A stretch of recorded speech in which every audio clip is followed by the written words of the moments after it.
तो हम आपका भी राय जानना चाहेंगे ताकि चलो ठीक। जब संयम की बात हो रही है तो संयम हर जगह यूज हो सकता है। फॉर एग्जाम्पल अभी गुरुदेव ने कहा कि ड्रेस में वो पुलिस पहचाना जाता है, ड्रेस में उसकी वैल्यू होती है, लेकिन आगे अगर आपको संयम है कि लॉ, कोई भी लॉ है उसका इस्तेमाल करना है तो वो खुद कर सकते हैं। संयम के वजह से हम ये भी कर सकते हैं कि जेलसी खुद के लिए नहीं रखे तो ऑटोमेटिक संयम चालू हो जाता है। हर जगह संयम को कंट्रोल करना चाहिए। अगर संयम रखे तुम तो कोई धंधे वाला कोई गलत काम से पैसा कमाता है और तुमको कोई बोले कि तुम गलत काम करो और पैसा कमाओ, तो तुम्हारा संयम अगर विवेक में है तो आप सीधा बोलेंगे मैं नहीं करूँगा ये बिजनेस।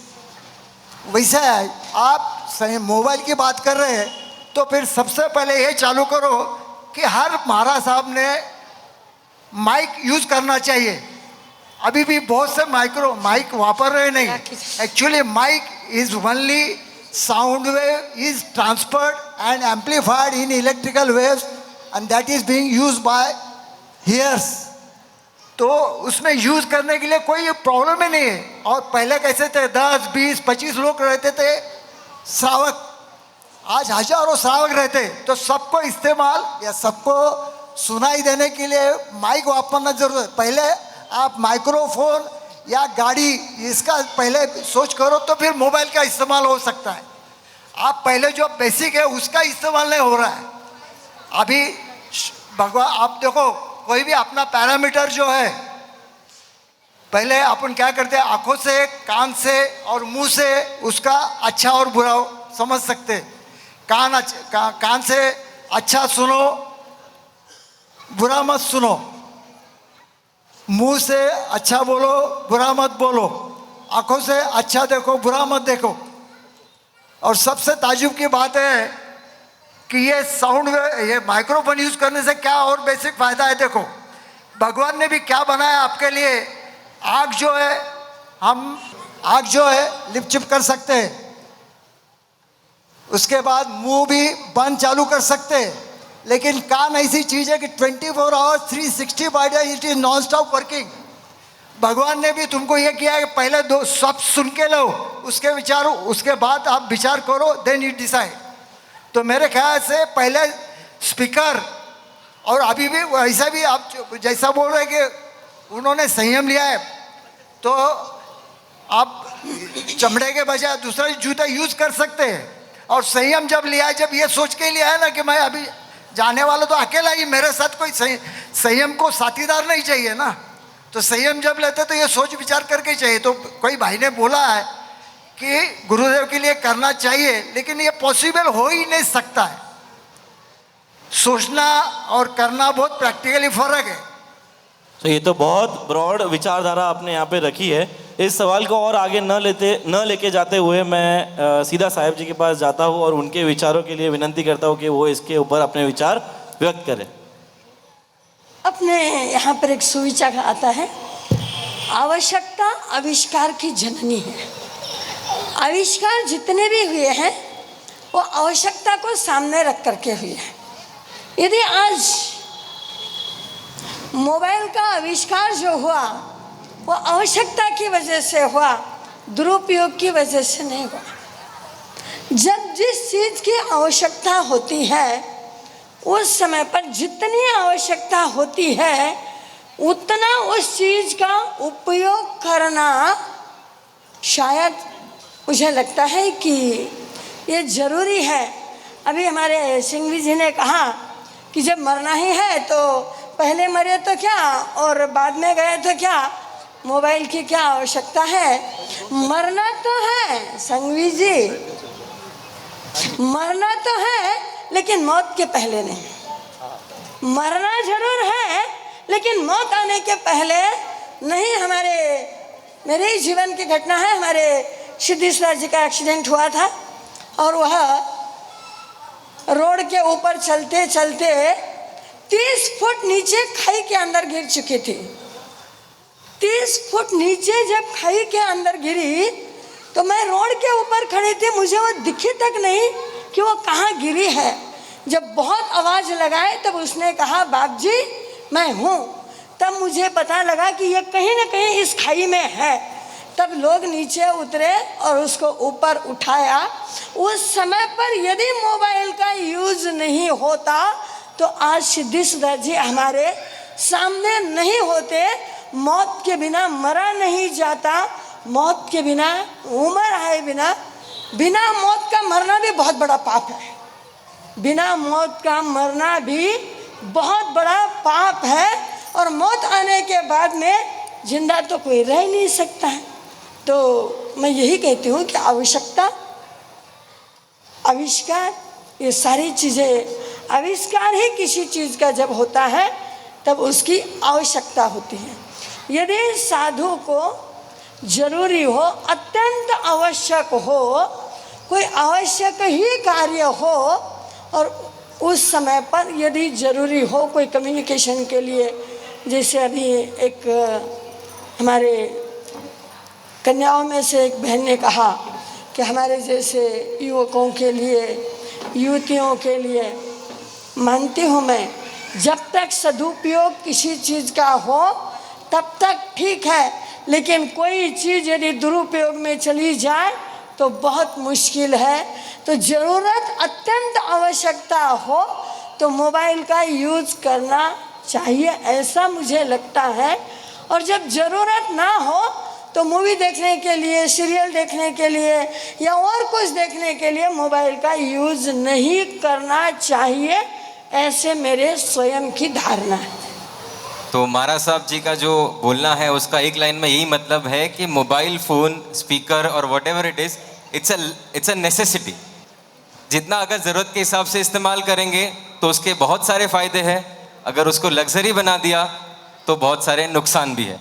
तो इस डिबेट को यहीं पे इस कंक्लूजन के साथ हम समाप्त करते हैं और अगले सवाल की ओर बढ़ते हैं। अगला सवाल जो है वो फिर से मैं ऑडियंस के पास जाना चाहूँगा, क्योंकि ये वापस एक क्रिटिकल क्वेश्चन है।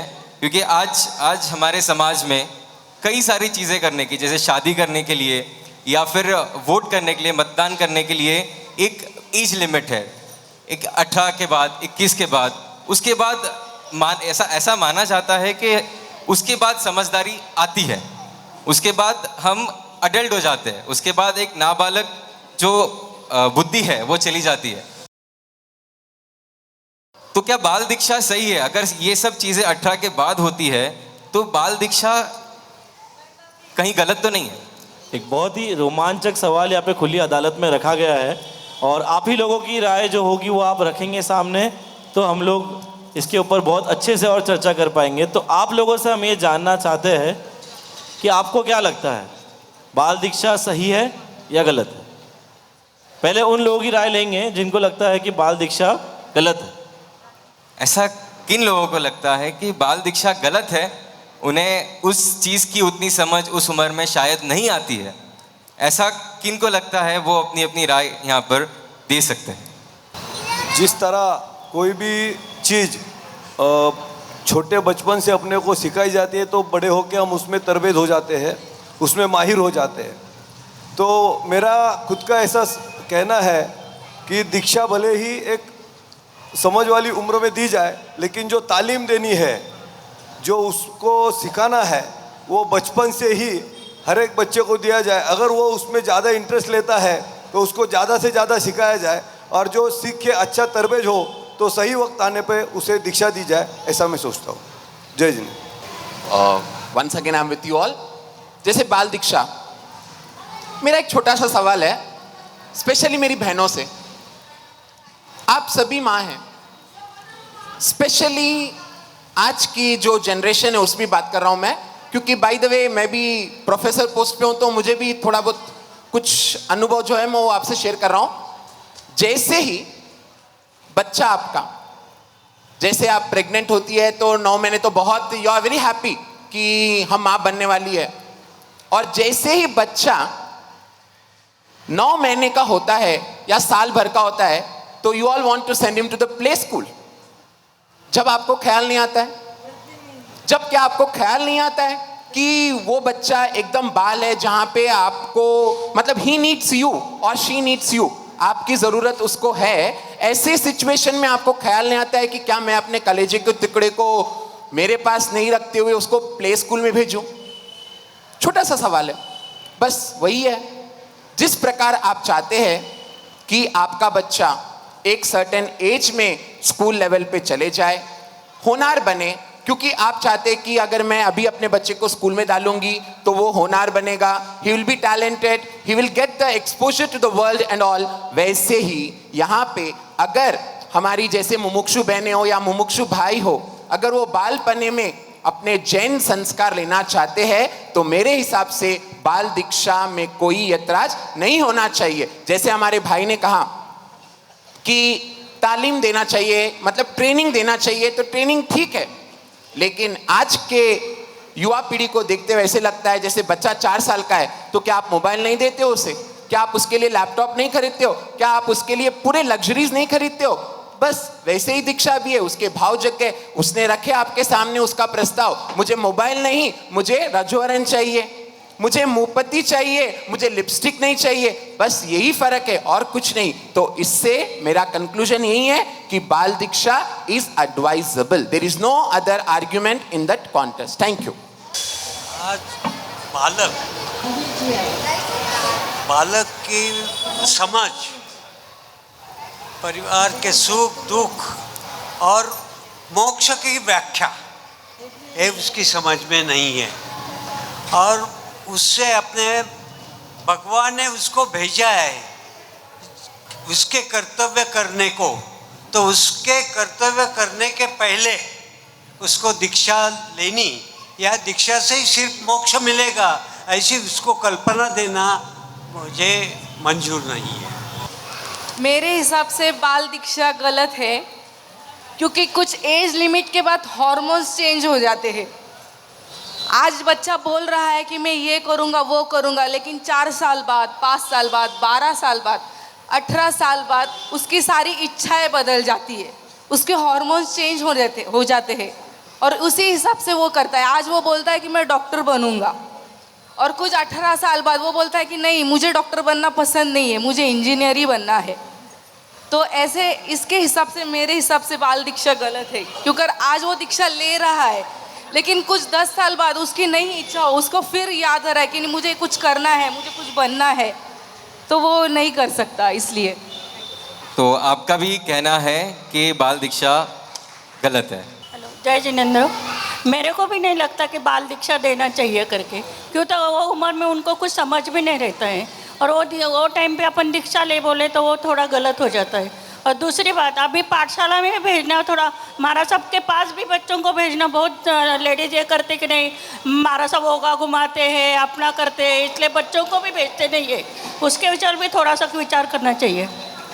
अभी हम चर्चा कर रहे थे कि भाव पैदा होने के बाद हमने दीक्षा लेनी चाहिए। हम यदि देखते हैं तो संत महाराज ने, संत ज्ञानेश्वर में 14 साल के होते हुए उन्होंने ज्ञानेश्वरी लिखी, और साइंस भी ये कहता है 13-14 उम्र में तुम बहुत अच्छी तरह से ग्रास्पिंग कर सकते हो। मुझे लगता है कि बाल दीक्षा कंपलसरी नहीं होना चाहिए, ये उम्र में इसको दीक्षा देनी है तो देने का, इस ढंग से सोचना ये गलत है। यदि उसके भाव है और वो अच्छी तरह से शिक्षा ले सकता है तो उसको दीक्षा देना चाहिए, नहीं तो काफ़ी दफ़े बाकी समाज के प्रेशर डेवलप हो जाते हैं, और हमारे समाज में जो कुछ रीति रिवाज है उसके बारे में टिप्पणी होती है। तो यदि उसके भाव है, क्योंकि महाराज साहब ने भी बोला कि उनको शिक्षा दी, उनके भाव हो गए, उसके बाद दीक्षित, तो भाव पैदा होते हैं तो देना चाहिए, लेकिन शुरू में कुछ शिक्षा देने की आवश्यकता है। तो जैसे कि ये जो मुमुक्षु बहनें हैं हमारी, उन्होंने भी तुरंत डिसीजन नहीं लिया है। वो 8 साल की उम्र से महाराज साहब के साथ रह रही थी, उन्होंने काफ़ी कुछ सीखा जो हम शायद 40 साल की उम्र में नहीं सीख पाए। वो 3-4 साल में ही सब कुछ सीख लिए, तो शायद उम्र से नहीं लेकिन समझ से हम हमारे से बहुत बड़े हैं। तो इसीलिए इस कंक्लूजन के साथ हम महाराज साहब की ओर जाएंगे। एक बार महाराज साहब जी के पास जाने के पहले अगर कोई मुमुक्षु बहना में से अपना विचार इसके ऊपर व्यक्त करना चाहेंगे तो बहुत अच्छा होगा, क्योंकि आप अभी दीक्षा लेने वाली है और आपको पता है क्या है क्या नहीं है। महाराज साहब जी दीक्षा ले चुके हैं, वो अपना विचार तो डेफिनेटली रखेंगे, उनको हम सुनेंगे। उसके पहले आप दोनों में से अगर कोई इसके ऊपर अपना विचार व्यक्त कर सकते हैं तो। गुरनीसा को वंदन और आप सभी को जय जिनेंद्र। एक बात मैं आप सबको क्लियर कर देना चाहती हूँ, we both are not 18, we are less than 18। I am 17 years old and she is only 16 years old, but 1 साल के बाद कुछ ज़्यादा तो फ़र्क नहीं होगा ना 18 में, जब only there is 6 months left, सिर्फ 6 महीने बचे हैं मुझे 18 साल की होने के लिए। लेकिन मैं सोचती हूँ 6 महीने में क्या परिवर्तन हो जाएगा? 6 महीने में तो कुछ ज़्यादा परिवर्तन नहीं होगा। जैसे नॉर्मली जब हम 10th में होते हैं, या फिर अभी तो 10th बहुत ज़्यादा हो गया, 8, 7, 6 के बच्चों के पास व्हाट्सएप, फेसबुक सब कुछ होता है, इंस्टाग्राम, एवरीथिंग। और जब उस उम्र में उन सबको वो सब यूज़ करने की समझ आ जाती है, तो फिर इस उम्र में दीक्षा लेने की समझ क्यों नहीं आ सकती? बहुत ही सुंदर सा ऐसा उत्तर यहाँ पर हमारे मोक्ष बहना ने दिया है। बात ऐसी है कि दीक्षा किस उम्र में देना चाहिए, यह सवाल उम्र से नहीं है, यह सवाल भावों से है, विचारों से है। किसी किसी के 8 साल में भी विचार परिपक्व हो जाते हैं और वह त्याग के मार्ग की ओर बढ़ जाता है। आज हम देख रहे हैं 8 साल के बच्चे मांस खमन कर रहे हैं, जमीन कन त्याग रहे हैं, 8 साल के बच्चे उपध्यान कर रहे हैं, 8 साल के बच्चे वर्ष भर या जिंदगी भर के लिए प्याज लहसुन का त्याग कर रहे हैं, 4 साल का बच्चा 8 कर रहा है, 15 कर रहा है, 9 कर रहा है। तो ये सारी बातें जब हो रही है तो ये बातें उम्र के तकाजे से नहीं हो रही है, ये बातें उनके कोई जन्म के पुण्य से, पहली बात। दूसरी बात उनके माता पिता के संस्कार से। तीसरी बात man is known by his company, उसके अपने कंपनी से। और चौथी बात उसके अपने सत्संग से। जैसे अभी एक बहन ने कहा कि महाराज साहब भुरकी डालेंगे, होगा फिराएंगे, इसलिए बच्चों को महाराज साहब के पास में नहीं भेजते। ये तुम्हारे दिमाग की कितनी गलत भाषा है। अरे कोई शराब पी रहा है तो अपने बच्चों को 5 स्टार में क्यों भेजते हो? तुमको मालूम है 5 स्टार में जाने के बाद में मेरा बच्चा शराब पिएगा, फिर भी आप लोग 5 स्टार के अंदर शादी की रस्म रखते हो, वहाँ पर जा करके आप खुद 5 स्टार में बैठते हो, उस 5 स्टार की प्रशंसा करते हो, बच्चों को ले जाते हो। एक बार बच्चा 5 स्टार में गया तो आपको मालूम है दूसरी बार जब गया तो शराब पिएगा ही पिएगा, फिर भी आप उसको ले जाते हो। गलत मार्ग पर जाने वाले बच्चों को आप रोक नहीं सकते, तो अच्छे मार्ग पर जाने वाले बच्चों को आप रोक करके कितना बड़ा महापाप कर रहे हो। जिस दिन आपके मन में ये भावना भी आ जाए तो समझ जाना कि हम बहुत बड़ा महापाप कर रहे हैं, क्योंकि हम शराब पीने के लिए बच्चे को नहीं रोक रहे हैं और कोई गलत काम करने के लिए नहीं रोक रहे हैं, तो धर्म के मार्ग में जाने के लिए क्यों रोकें? अब बाल दीक्षा की बात जो होती है, ये विचारों की परिपक्वता है। उम्र के साथ में दीक्षा का कोई संबंध नहीं है। आप कहते हो बाल उम्र में दीक्षा नहीं देना, उसके 8 साल के उम्र में, 10 साल के उम्र में दीक्षा लेने की भावना हो गई है। अभी एक श्रावक जी ने कहा कि उसको तालीम देना और उसके उत्कृष्ट भावना दीक्षा लेने की है, और उसके पहले यदि उसका आयुष्य आ गया और उसने दीक्षा लिए बिना, चारित्र लिए बिना अपने आयुष्य कर्म को खत्म कर दिया, तो उस पाप का भागी कौन बनेगा? चारित्र में अंतराय डालने वाला या चारित्र नहीं लेने देने वाला? हम जब जैन धर्म की बात करते हैं तो एक सामायिक करने वालों को भी अंतराय देना ठीक नहीं समझते, तो संयम के मार्ग पर बढ़ने वालों को अंतराय देने वाली, और इन दोनों के बारे में तो कोई बात ही नहीं आती है, तो अपने आप में मैच्योर है। पर यदि बाल दीक्षा भी हो जाए तो मुझे नहीं लगता कि कोई, एक बहन ने कहा कि हार्मोन्स चेंज होते हैं।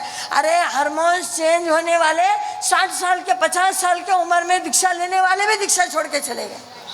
और 8 साल के उम्र में दीक्षा लेने वालों ने भी हमारे आचार्य भगवंत आनंद ऋषि जी महाराज साहब, आचार्य श्री हस्तिमल जी महाराज साहब, इन्होंने 8-8 साल के उम्र में दीक्षा लेकर के भी जैन धर्म का डंका ऐसा बजाया जो जन्म जन्मांतरों तक लोग उनको याद करेंगे। जरूरी नहीं है बाल उम्र में दीक्षा लेने वाले मैच्योर नहीं होते हैं और बड़ी उम्र में दीक्षा लेने वाले मैच्योर होते हैं, ये जरूरी नहीं है। जैसे अभी हर्षा ने कहा कि मोबाइल 8 साल के, आज की कंडीशन तो ये है कि 8 साल का बच्चा 16 साल की मैच्योरिटी रखता है और 16 साल का बच्चा जो पहले 32 साल में जो ज्ञान आता था वो आज के 16 साल के बच्चों को मोबाइल और इस इंटरनेट वजह की इसकी वजह से उसमें इतनी मैच्योरिटी आई है।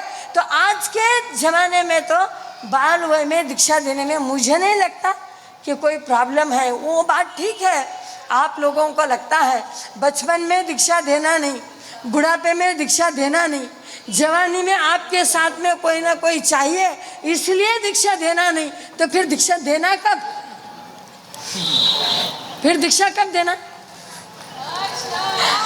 फिर दीक्षा कब देना? तुम सब फाइनल करो, दीक्षा कब देना? बुढ़ापे में दीक्षा दिया तो लोग कहते महाराज साहब ये बुढ़े को दीक्षा दे दी, इसको कैसे लेके चलोगे? यदि जवानी में दीक्षा दे दिए तो लोग कहते महाराज साहब अभी तो ये शादी करने के घूमने फिरने के दिन है, आपने दीक्षा क्यों दे दी? यहाँ 6 दीक्षा हुई थी। उस समय पर मुझे सैकड़ों लोगों ने सवाल किया कि इतने सुंदर सुंदर लड़कियों को दीक्षा दे करके आप किसी का घर बसाने से रोक रहे हो। यहाँ के बुद्धिमान, कई बुद्धिमान लोगों ने मुझे सवाल पूछा, अब तुम बोलो 20 साल के 22 साल के उम्र में दीक्षा दिए तो तुम बोलते हो किसी का घर उजाड़ रहे हो, कोई घर बसता है तो तुम उसमें डिस्टर्ब कर रहे हो। यदि बुढ़े को दीक्षा दो तो तुम बोलते हो पांजरा खोल के रखिए। यदि बच्चों को दीक्षा दो तो तुम बोलते मैच्योरिटी नहीं है। तो फिर क्या करना चाहिए? बहुत ही सुंदर और बहुत ही सरल शब्दों में महाराज साहब ने सभी लोगों के जो क्वेरीज थी उसका सुझाव उसको सुलझा दिया है। तो इसी के साथ हम अदालत को आगे बढ़ाते हैं। ये तो थे हमारे पास आए हुए कुछ चंद प्रश्न जो हमने रखे। यहाँ पे से आपके मन में ऐसे कोई प्रश्न अभी अगर पैदा हुए होंगे, आपके मन में होंगे जो आपको देने होंगे, तो आप 2 लाइन में फटाफट से रैपिड फायर टाइप राउंड होगा ये कि आपको अगर कुछ प्रश्न पूछने हैं साहिब जी से, मुमुक्षु जी से या फिर हमारे पैनल से, तो आप प्लीज़ उन प्रश्नों को प्रस्तुत कीजिए 2 लाइनों में। मार साहब मुझे आपसे एक सवाल पूछना है। अभी कुछ दिन पहले एक कपल ने दीक्षा ली थी, उसके ऊपर से बहुत बड़ा बवाल खड़ा हुआ था। उनकी 4 साल की या 2 साल की लड़की थी, 2 साल की, तो दोनों उसके माता पिता ने एक साथ दीक्षा ली। ये बात किस तरीके से सही साबित की जा सकती है? इसको किसी तरह से सही बोला जा सकता है? बात ये है कि कितने बड़ा कलेजा होगा उनका कि जिन्होंने 2.5 साल के बच्चे को माँ एक दिन नहीं छोड़ सकती, 1 घंटा भर नहीं छोड़ सकती, उस माँ ने 2.5 साल के बच्चे को छोड़ करके संयम का मार्ग अंगीकार कर लिया। आप लोगों ने सवाल उठाया, लेकिन उसने तो जो छोड़ता है, जिसने त्यागा है, आप लोग जब किसी का बच्चा चला जाता है 2 साल का 5 साल का, तो आप लोग उसको सांत्वना देने के लिए चले जाते हैं, और हमारे घर का यदि कोई चला जाए तो क्या गुजरती है? अरे भाई, तुम उसको सांत्वना, उसको रोकने के लिए गए, तुमने ये नहीं देखा कि उस माँ का कलेजा क्या कहता होगा, कितनी मजबूती उसके विचारों में और उसके भाव दशा में होगी, जो 2.5 साल के बच्चे को छोड़ करके 1 मिनट में करोड़ों की प्रॉपर्टी, और 2.5 साल का बच्चा, संतान और संपत्ति, 2 चीज़ों को इंसान 1 घंटा भर नहीं छोड़ सकता है। जिन्होंने संतान और संपत्ति दोनों को 1 मिनट में छोड़ दिया, दुनिया ने विरोध किया लेकिन उन्होंने छोड़ दिया। यही तो त्याग का महत्व है। आप ये नहीं कह सकते, भाव दशा कभी भी जागृत हो सकती है, बच्चे को छोड़ के हो सकती है, पति को छोड़ के हो सकती है, संसार को छोड़ के हो सकती है, उसको हम तुम कोई रोक नहीं लगा सकते। ऐसे मेरा अपना खुद का निजी विचार है। नयन चंद्र सागर जी जो महाराज साहब आदिनाथ के अंदर चातुर्मास के लिए विराजमान थे, और हम लोग भी आदिनाथ के अंदर थे। मुझे उनके पास में कई बार जाने का मौका मिला, मैं जाती हूँ। जो ज्ञानी होता है उनके पास जाकर के मैं ज्ञान लेती हूँ। तो हम लोग उनके पास में गए, वहाँ बाहर बोर्ड लिखा हुआ था शतावधानी। मैं भी उनके पास में गई, मैंने भी उनसे कुछ सवाल पूछे, मैंने भी कुछ शतावधान के प्रयोग करने के लिए विचार किया था और पहुंची भी थी, लेकिन कुछ कारणवशात मैंने उस बात को छोड़ दिया। उनका शतावधान का प्रयोग था और हम लोग और हमारी विरक्ता बहनें भी उस शतावधान का प्रयोग देखने के लिए गए। कई साधु साध्वी भी गए, कई श्रावक श्राविकाएँ भी वहाँ पर थी। उस समय पर इन दोनों ने वो शतावधान का प्रयोग देखा और इनके मन के अंदर ये आ गया कि हमें भी ये सीखना है। और चातुर्मास पूरा होते होते इन दोनों ने प्रयास किया और प्रयास करते ही इनका शतावधान वाली बात जो है, टीना की तो थोड़ी बाकी रह गई, लेकिन हर्षा की पूरी 100 तक वहाँ पहुँच गई।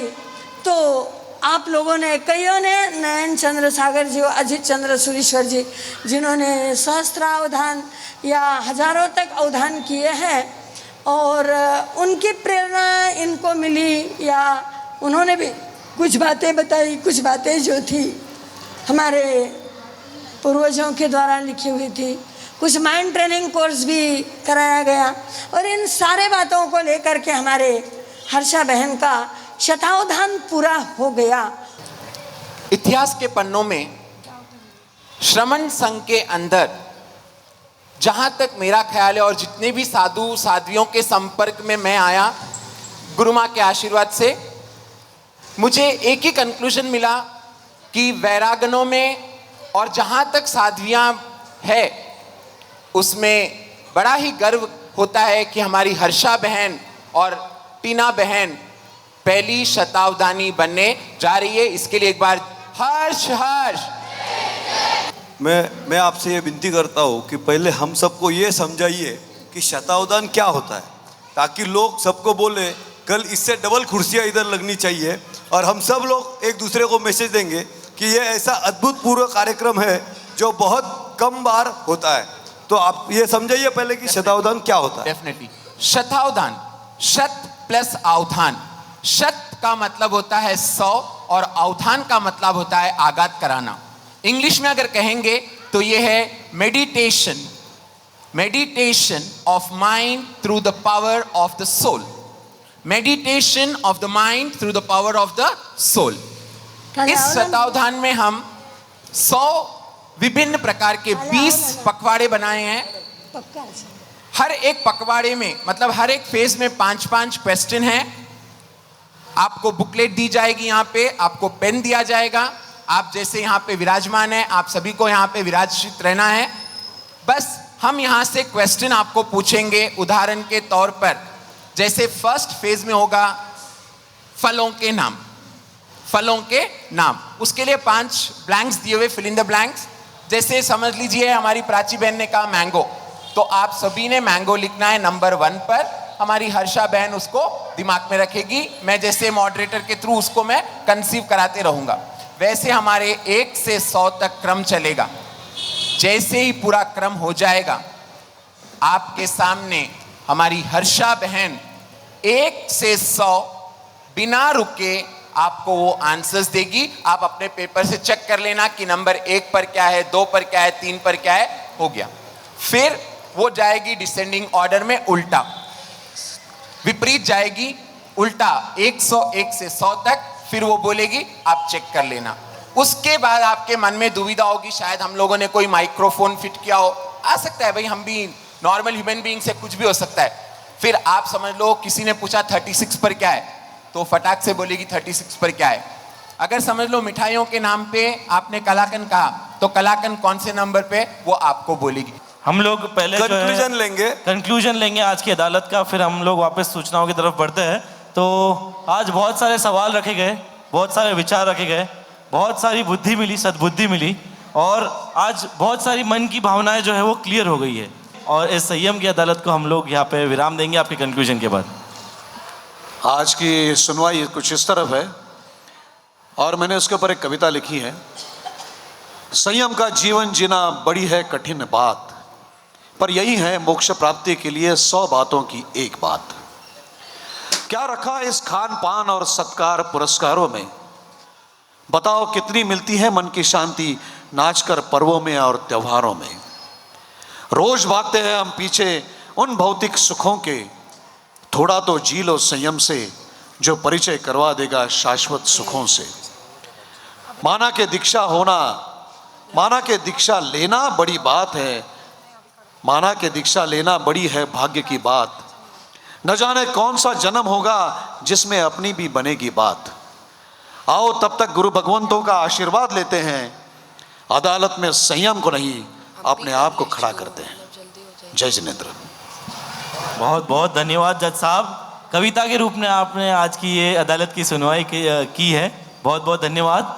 और इतना बढ़िया कार्यक्रम दिया है, तो सभी लोगों से विनती है ये कार्यक्रम के लिए हर्ष हर्ष हर्ष हर्ष, जय जय। और मैं चाहूंगा कि फाइनल 2 लाइनें साहिब जी हमारे लिए सब कहें और हम प्रोग्राम खत्म करेंगे। मांगलिक भी देना साहिब जी उसके बाद। सिंघवी जी ने भी बहुत ज़्यादा मेहनत ली। हमारे अनिल भैया तो वकील नहीं है पर मुझे लगता है वकील से बड़े हैं। और हमारे विजयकांत जी कोठारी, हमारे ये क्या है कि इन लोगों ने काफ़ी कुछ समाज के अंदर रह करके समाज के काफ़ी कुछ खट्टे मीठे अनुभव देखे हैं।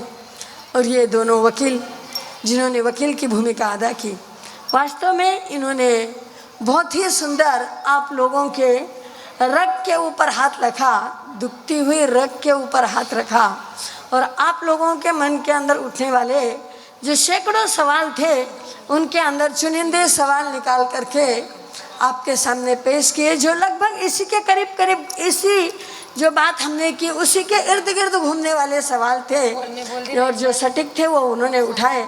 मैं खूब खूब साधुवाद देती हूँ इन सारे जजेज की भूमिका करने वालों को, वकील की भूमिका करने वालों को, सभी को खूब खूब धन्यवाद, खूब खूब साधुवाद, आपका खूब खूब अभिनंदन।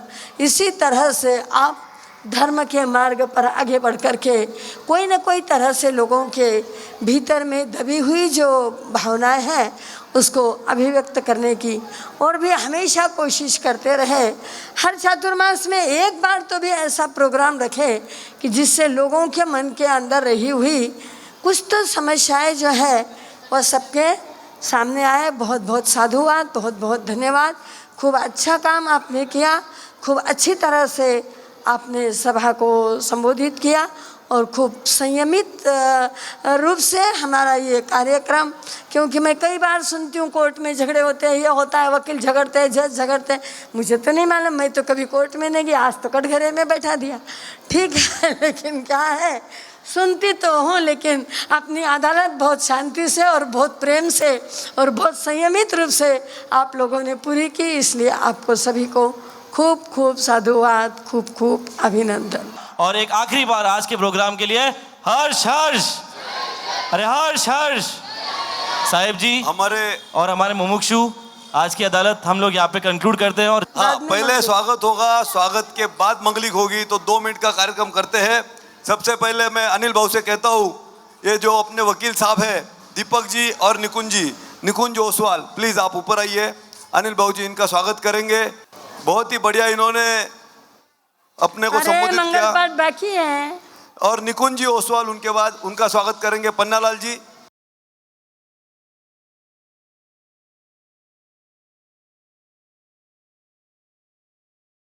जो ये कार्यक्रम के मुख्य कर्ता है, सब पूरा प्लानिंग है, श्री जयेश जी सिंघवी, इनके लिए प्लीज सब लोग बोलिए हर्ष हर्ष। और जयेश भाई, अभी आपको एक बात करनी है, हर टाइम यहाँ पे ऐसा कार्यक्रम होगा और आपको आपकी उपस्थिति देनी होगी, ये आपका कमिटमेंट है, ठीक है। इनका सत्कार के लिए मैं बुलाता हूँ, आइए बाला साहब जी धोखा, पन्नालाल जी आइए।